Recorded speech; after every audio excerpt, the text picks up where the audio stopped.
Hello, welcome to the Florida Peanut Podcast. I'm Noah Walker with all things visual marketing here in Lake City, Florida. And joining us in studio today, we have the fearless leader of the Florida Peanut Federation, Laura Fowler-Goss, Executive Director, as well as joining us via Zoom, we have Stacey Ellison, who is the State 4-H Program Leader, and Caylin Hilton, Director of Development and External Relations for 4-H. How are you guys doing today? Fantastic. Thanks for having us. These two are in charge of all Florida 4-H. Everything good starts with them. We'll just end this podcast right there. Everything good starts with us. The end. Thanks for tuning in, folks. Yeah, I like it. Well, we'll start with you, Caylin. Why don't you give us a little bit about what you do with 4-H and your background?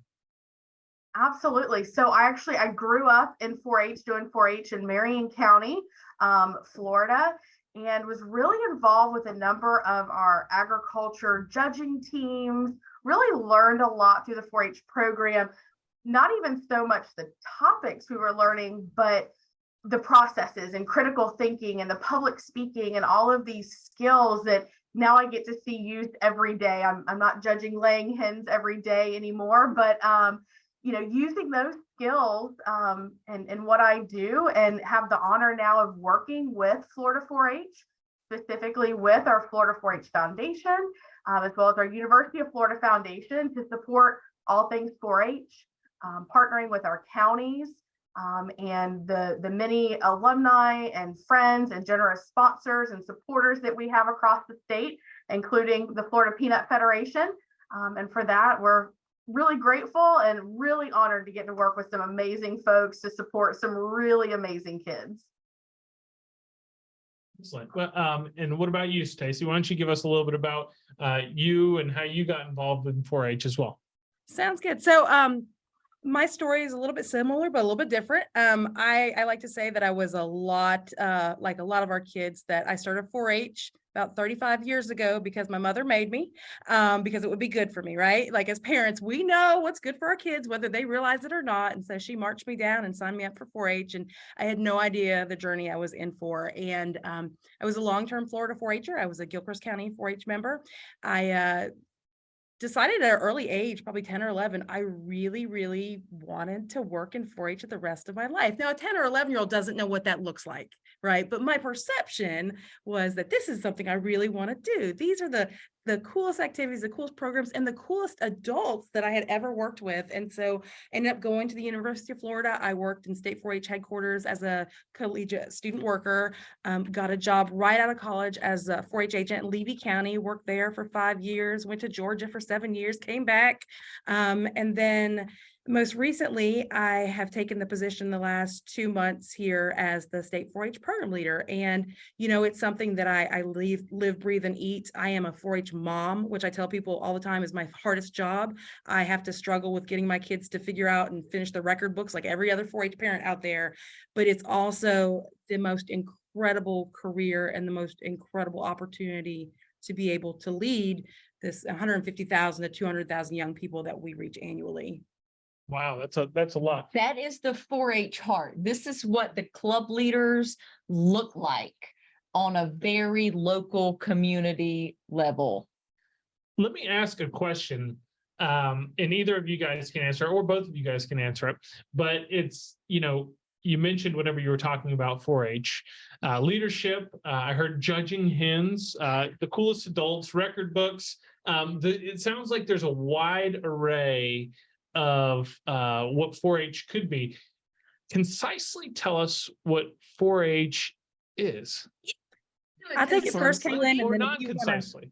if you want to challenge me, Caylin, I'll take it first, and then we'll see if you have a better definition. But I would say that in 4-H, we start with the young person's spark. And that is whatever is they're interested in. Caylin, it might have been laying hens. For me, it may have been public speaking. My son right now, he's super into dragons. We don't have an official dragon project, but by goodness, if that's something he's really interested in, we will match him up with a caring adult that will help him learn about, historical dragons through time or whatever, so that he can learn to develop all these other skill sets, the leadership, the citizenship, et cetera. And so, to the earlier point that it's really hard to concisely define 4-H. It is very simple and very hard. It's simple in the sense that it's all about taking a young person's interest and matching them up with caring adults that help them grow. But that can look like so many different things. Well, you know, Stacey, awesome. I thought you were going to pull out your analogy that the most concise way to put it is 4-H is a buffet. There are, and Stacey often, like, that is the best analogy I have heard for 4-H, because it really is. There's so much out there. Really, the possibilities are limitless, and a lot of it ties back to so 4-H is a program of the land grant universities and of our extension service. And if you've been involved with our extension service or interacted, maybe you interact with a particular, maybe some of our ag extension agents, et cetera. Like, you have that one piece. But when you start diving into what IFAS is and what the Institute of Food and Ag Sciences is at the University of Florida, along with our colleagues over at Florida A&M, it blows my mind. And I've worked here for 10 years now, like formally, and every day I'm still learning something that 4-H offers, something that IFAS offers. And I'm like, wow, we do that. And it really is so expansive that it is hard to define. So I do, like, as simple as it is, I love Stacey's buffet analogy, because there really is so much that 4-H offers. I will say a lot of it ties back to, we kind of have 4 key buckets that most of the programs tie back and fall into. So you have agriculture, healthy living, citizenship and leadership, and then STEM, which we know agriculture is also STEM, agri-science and pieces. But a lot of our programs usually fall with one of those 4 big themes or pillars of 4-H. You know, and we can be guilty because we are, you know, from the university environment. And so we are academics, and I'm a faculty member of the University of Florida, but I make it really simple for people that 4-H is all about growing good humans, that it's the kind of people that you want running your society, leading families, or living next door to you. This is the kind of young people that we are developing, that they have the communication skills, the critical thinking skills, the citizenship skills they need to lead in the next decades. And, you know, I tell people, it sounds very cliche, and I say it a lot, and I realize it's cliche, but my job is all about changing the world at a very root level, because if you can change a young person, you can change their family. You can change their family, you can change the community, and you can change communities. You really can make an impact on the rest of society. And we focus on what are those societal issues and how do we help the young person change themselves and change everyone around them. Absolutely. Those are great answers. So I'm thinking he can build a dragon out of Legos to enter it into a contest, do a speech about dragons, research egg-laying animals and do a project on that. What is it that we think dragons eat, and identify those things? Where do dragons live? Let's do a habitat project. Like dragons, the best part of 4-H. There's our new motto. Because it can be anything. And I feel like, so we're recording in Lake City. We pretend like the people that listen to this podcast are North Florida peanut farmers. Well, yeah, but it's on the World Wide Web. So anybody listening to this, and most especially in the state of Florida, a school-aged person is eligible for 4-H membership, right? Correct. They can join in their local county. Likely there is a club in their specific community. And from there, the programs and the learning opportunities are so expansive that whatever the kid's into, my kid's into bugs, her kid's into dragons, her kid's into golf, like all of those things are 4-H eligible on multiple different projects in any sort of depth the kid wants to go in. So it sounds like it would be concise. It could be concisely wrapped up into an expansive cultivation of someone's interest, like whatever. Well, you're hired. No, good job. Yes, that was great. Winner.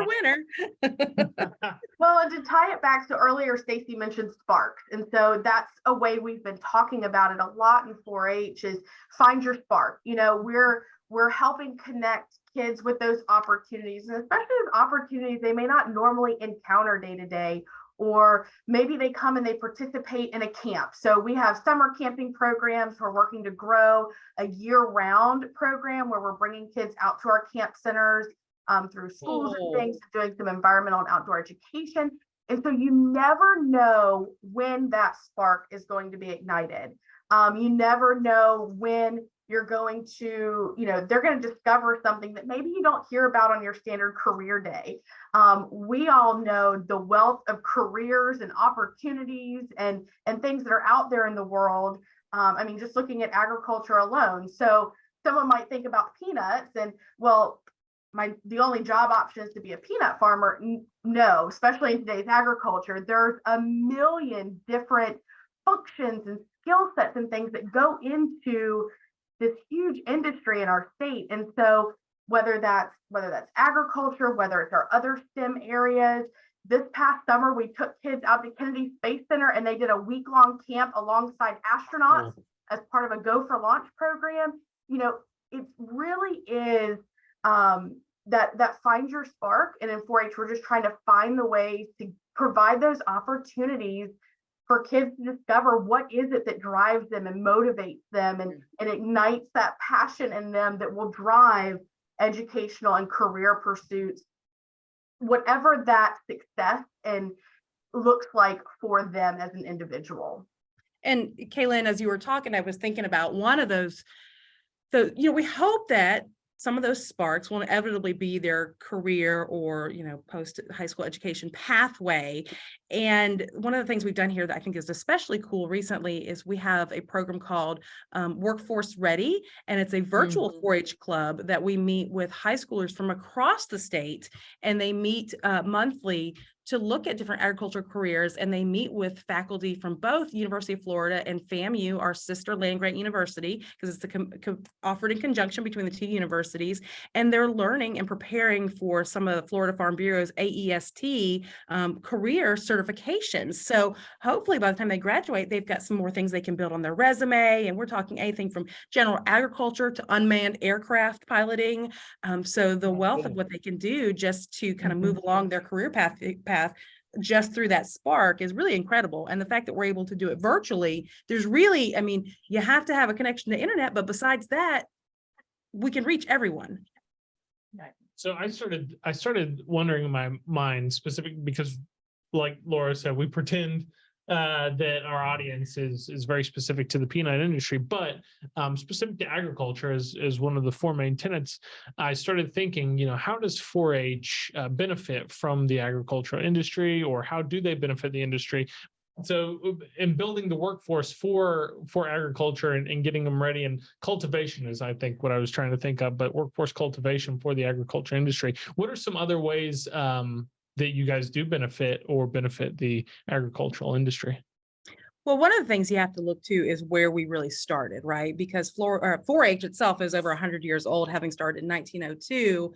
And it was started when we were all an agrarian society, and maybe we have gotten disconnected at some points, but that is still where, agriculture runs the world, and we still have to remember that. And so, back in 1902, you had this gentleman named A.B. Graham in Ohio who said, and you'll hear this and say, this could sound like 2022, but he said, wow, these kids are learning great things in school. They're learning math and reading and writing, but they're not getting some of those daily living skills that they need. Today we might think of that as how to communicate over the telephone or how to change your tire. But back then he was thinking about how do you function on the farm, or how do you do, those things that we would traditionally call home economics, cooking and canning and food preparedness. And so our roots really are in agriculture, and we have cultivated that over time. And as agriculture has changed, so have we. You see, definitely we're talking more about drones than, back in 1902, we were famous for our corn growing contests. And that's not to say that we don't still have traditional things of that nature, but we've adjusted to meet the needs of the young people over time. Still, some of our biggest projects, when we look at livestock specifically, poultry is one of the biggest 4-H projects we have in the state of Florida. We have a hugely successful dairy program. Caylin may have some other examples, but that's still a lot of our young people, even though we do so much, they come in because they have a gateway door, their interest starts in agriculture, and then they branch out to other things. So not everybody starts there, but I'd like to say that a lot of them get exposed to agriculture at some point along that path. So they really connect back to how does agriculture connect to everything that I deal with on a day-to-day basis. Well, I 100% agree. We both benefit from agriculture in the partnerships that we have. So like the partnerships with the Florida Peanut Federation, and how we work together, not only through monetary support, but even at very local levels. I mean, I think I spotted Laura a couple weeks ago, was over with our Taylor County 4-H program, helping with an ag day they were having for their 5th graders in the county. And so by having those partnerships, we look to the ag industry to be those experts, to be those boots on the ground that are sharing with the kids, hey, this is what a farm operation looks like. We enjoy so many great partnerships with farmers across the state who, whether it's hosting our dairy team to come out and judge their cows and pull classes, whether it's, those days on the farm, coming out to some of our ag days, and we host things alongside Farm Bureau like Ag Ventures and things like that. That it really is truly a partnership. And so not just the monetary support, which we greatly appreciate, to be able to do things like 4-H legislature, where we're taking 200 plus of some of our best and brightest senior 4-Hers to Tallahassee for a week, or 4-H University. In the chairs, Noah. Tell Noah about the chairs. Is that like in the chairs? Is that like a boy state, girl state type thing?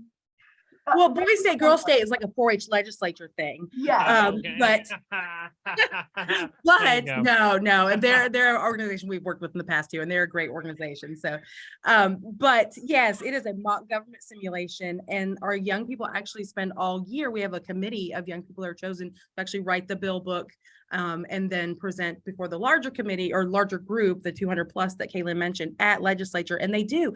In fact, fun 4-H history story, our 4-Hers were first to sit in the actual chairs at the new Capitol before the actual legislators did, because of when the building opened. So that's a real fun fact for you. So those kids love those. Those hands-on things that will ever be emblazoned on those students. Oh yeah. Like that's not something that leaves. I have hesitated throughout this podcast to tell this story, but there was a guy in my 4-H club who did Share the Fun talent show to that song about the genie in a bottle.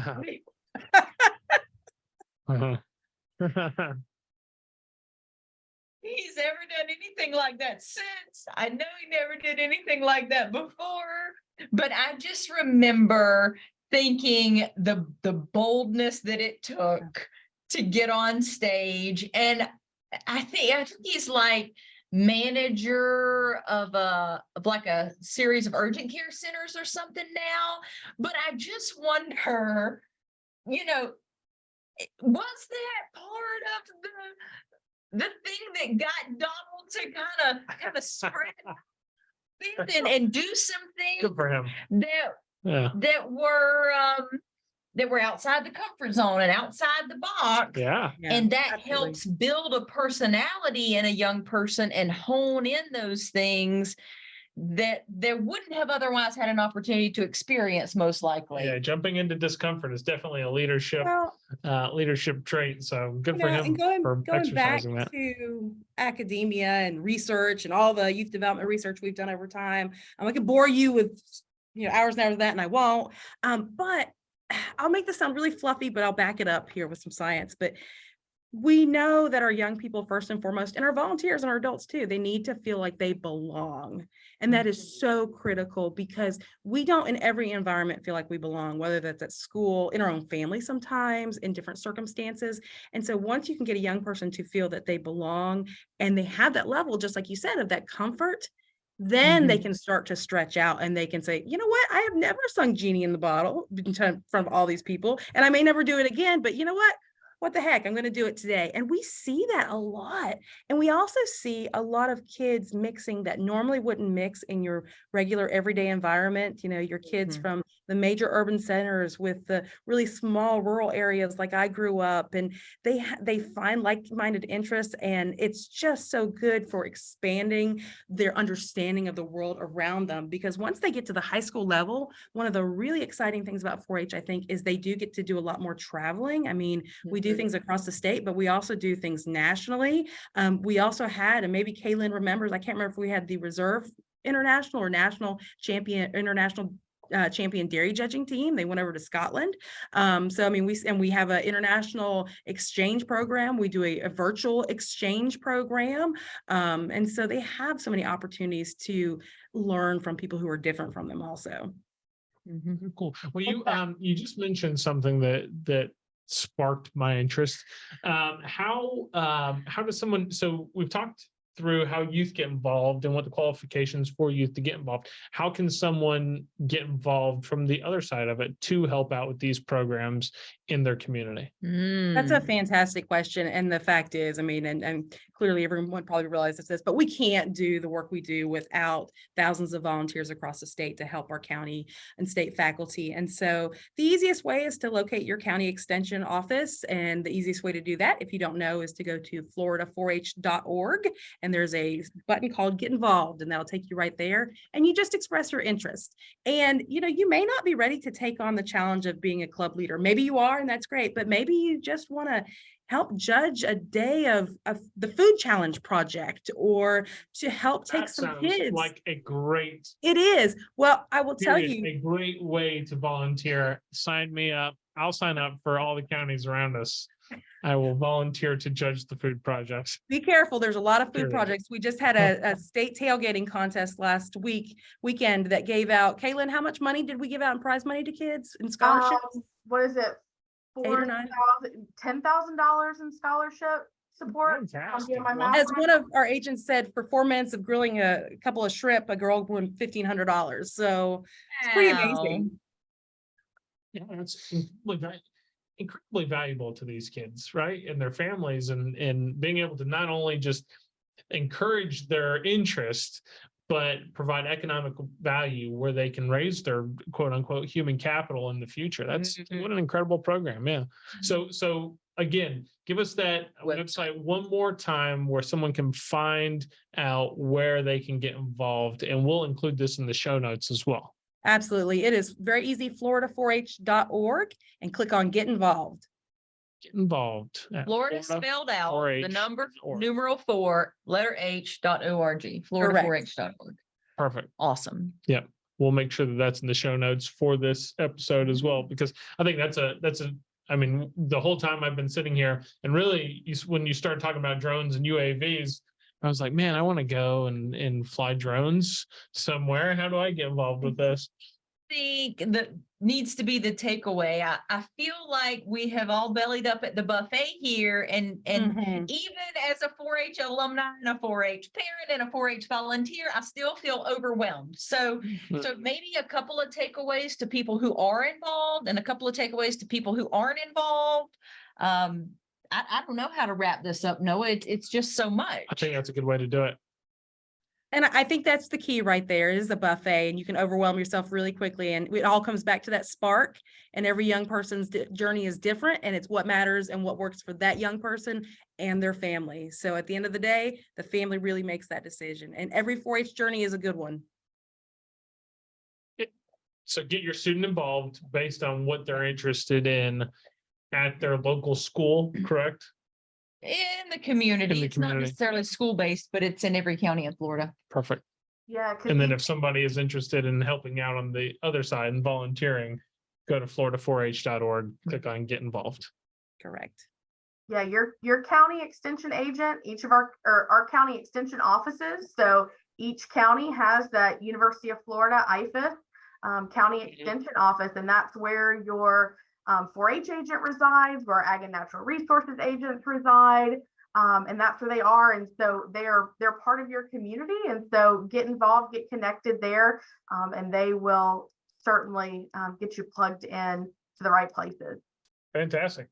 Well, you've heard it here on the Florida Peanut podcast. Today, we've been joined by Miss Stacey Ellison, State 4-H Program Leader, as well as Miss Caylin Hilton, Director of Development and External Relations for 4-H, both of them out of UF.